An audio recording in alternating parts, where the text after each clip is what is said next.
नमस्कार, आदाब, सत श्री अकाल, जय भीम, जोहार। मेरा नाम है कन्हैया कुमार।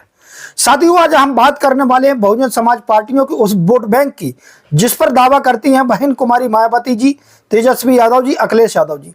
लेकिन साथियों, जिस प्रकार से राहुल गांधी जी ने तेलंगाना के बहाने बिहार पर निशाना साधा है, तार से आप लोगों के बीच में चर्चा करने वाले हैं कि किस तरीके से कांग्रेस ने जो अपना कद है वो बढ़ाने की कोशिश की है और क्या इस पर कांग्रेस पार्टी कामयाब हो पाएगी।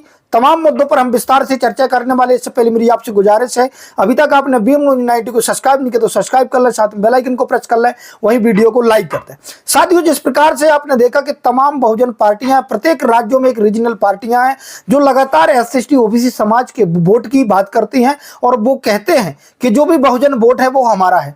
चाहे अखिलेश यादव जी की बात करें, चाहे बहन कुमारी मायावती जी की बात करें, चाहे तेजस्वी यादव जी की बात करें। लेकिन साथियों, कुछ समय से जिस प्रकार से आपने देखा कि लगातार जो SC/ST OBC का वोट है उसको साधने के लिए लगातार जो नेता है, चाहे वो किसी भी पार्टी के हो, वो लगातार कुछ ना कुछ राजनीति करते रहते हैं और लगा के लिए कुछ ना कुछ करने की बात करते हैं, लेकिन उसको जमीन पर उतारा नहीं जाता है। साथियों, जिस तरीके से आपने देखा कि तेलंगाना में यहाँ पर OBC समाज के लिए 42% रिजर्वेशन की बात की राहुल गांधी जी ने और उन्होंने राज्य स्तर पर उसको पारित करवाने की कोशिश भी की। के बहाने जिस तरीके से राहुल गांधी जी ने आगाज किया है बिहार में, वहां पर नवंबर दिसंबर पर इलेक्शन होने वाले हैं। इसी बीच जिस तरीके से राहुल गांधी जी ने बिहार में लगातार रैलियों में वो SC/ST OBC समाज के लोगों की बात कर रहे हैं, उनके हक और अधिकारों की बात कर रहे हैं, वो जाति जनगणना की बात कर रहे हैं, जिसकी जितनी संख्या भारी उसकी उतनी हिस्सेदारी देने का काम करेंगे। जिस तरीके से तेलंगाना में उन्होंने 42% रिजर्वेशन की बात की। लेकिन साथियों, इस चीज को समझना यह होगा, जिस तरीके से कांग्रेस पार्टी लगातार इस चीज के लिए कहती है और लगातार इस चीज का दावा करती है कि हम SC/ST OBC समाज के लोगों का हित चाहते हैं। साथियों, मैं आप लोगों को कुछ समय पहले की बात बता दूं, 1990 में जब मंडल कमीशन लागू हुआ था तो कांग्रेस पार्टी ने इसका विरोध किया था।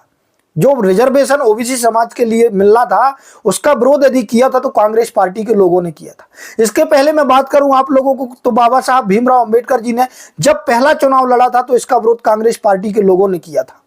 वहीं साथियों, मैं बात करूं जब बाबा साहब भीमराव अंबेडकर जी को भारत रत्न मिलना था तो यहाँ पर विरोध करने वाली कोई और पार्टी नहीं, वो कांग्रेस पार्टी के लोग थे। लेकिन साथियों, जिस तरीके से जो राहुल गांधी जी है वो सेकुलर बनने की बात करते हैं, SC/ST OBC समाज के लोगों पर वो फोकस करते हैं, बात पर SC/ST OBC समाज के हक और अधिकार की बात करते हैं।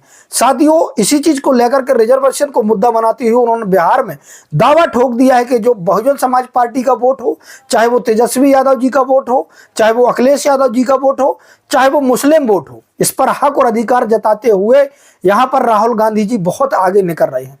लेकिन साथियों, यहाँ सोचना उन लोगों को होगा, क्या कांग्रेस पार्टी वाकई रूप से SC/ST OBC समाज के लोगों की हितैषी है, या राहुल गांधी जी जिस तरीके से सामाजिक रूप से समझने की कोशिश करते हैं और समझने की बात करते हैं, क्या वो समाज को समझ पाए हैं? यदि ग्राउंड स्तर की बात करूं तो क्या राहुल गांधी जी इन चीजों को समझ पाए हैं?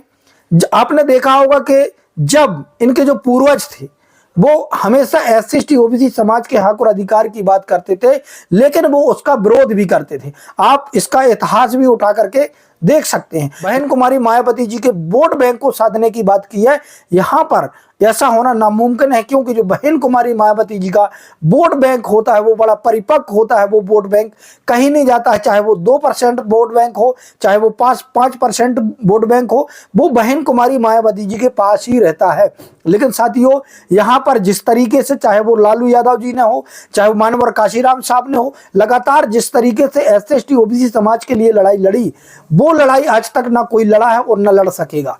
साथियों, जिस तरीके से राहुल गांधी जी लगातार जातीय जनगणना की बात करते हैं, उनको रिजर्वेशन देने की बात करते हैं, SC/ST OBC समाज के हक और अधिकार की बात करते हैं। साथियों, आपको मैं याद दिला दूं कि कांग्रेस पार्टी ने 2011 में जातीय जनगणना कराई थी, 2014 में बीजेपी की सरकार आई, लेकिन यहाँ पर 3 सालों के अंतराल तक कांग्रेस पार्टी यहाँ जातीय जनगणना के जो आंकड़े हैं वो पेश नहीं कर पाई। अब आप इस चीज से समझ सकते हैं कि कांग्रेस पार्टी कितना सच बोलती है। यहाँ पर लगातार जातीय जनगणना का मुद्दा उठाती है, SC/ST OBC समाज के अधिकार की बात करती है, लेकिन जब उनके पास समय था, जब उनकी सरकार थी, तो यहाँ पर कांग्रेस पार्टी ने ना तो जातीय जनगणना के आंकड़े पेश किए और ना ही रिजर्वेशन देने की बात की। यहाँ पर खासकर मैं SC ST OBC समाज के लोगों को समझाना चाहूंगा कि यदि आपका कोई भला करने वाला व्यक्ति है, आपका कोई भला करने वाली यदि पार्टियां हैं तो वो बहुजन पार्टियां हों, चाहे वो तेजस्वी यादव जी की पार्टी हो, चाहे वो अखिलेश यादव जी की पार्टी हो, चाहे वो बहन कुमारी मायावती जी की पार्टी हो। तो जितनी भी ये तमाम बड़ी पार्टियां, चाहे वो बीजेपी पार्टी हो, चाहे कांग्रेस पार्टी हो, ये दावा जरूर करती हैं, लेकिन इनके जो वादे होते हैं वो कहीं ना कहीं खोखले होते हैं। जिस तरीके से मैंने आप लोगों को कुछ कांग्रेस के इतिहास के बारे में बताने की कोशिश की। लेकिन साथियों, आप लोगों की राय क्या है, कमेंट के माध्यम से जरूर दें।